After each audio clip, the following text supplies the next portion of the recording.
ચોર અધિકારી અને ભાજપ છે આ સરકારમાં બેઠેલા. તમે લોકો ચોર છો અને અમે સાવકાર છીએ. તમારી તેવડ આ સરકાર તમને ફક્ત પોલીસનું રક્ષણ આપી શકે અને આ પોલીસની તાકાત અમને 2-5 દી જેલમાં તોફાન કરીએ, મારીએ, તૂટીએ તો 2-5 દી જેલમાં રાખી શકે. અમે બળાત્કારી કે અમે લૂંટણીયા નથી કે અમને જાજા જેલમાં રાખી શકે. આ પોલીસની તાકાત 4 લાઠીઓ મારવાથી વધારે નથી. આ લોકશાહી છે. એટલે જરાય પણ ભાજપના ટટ્ટુ બન્યા તો જોવા જેવી થશે. આ લખી લેજો. તમારી તાકાત અમે તમને ગણાવી દીધી. કરપ્ટ લોકો, નાલાયક લોકોની તાકાત અમે તમારી પોલીસની લાઠી સિવાય તમારી કોઈ તાકાત નથી.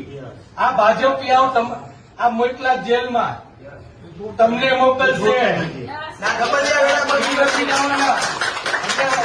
અધિકારીઓ તરીકે તમે ખાસ આ નાના માણસોને હેરાન કરવાનું બંધ કરો. આ ભાજપિયાઓ એને નોટિસો દેવડાવે છે અને પછી ત્યાં નોટિસ પાછું ખેંચાવાના, મતના સોદા કરાવવાના તમે નોટિસ આપો છો.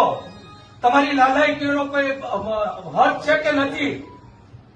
તમારા કરપ્શન આટલું થઈને ગોઠણીએ પડી ગયા છો તો અમારા પરસેવાના પગાર લ્યો છો અને ગોઠણીએ ભાજપને પડી ગયા છો.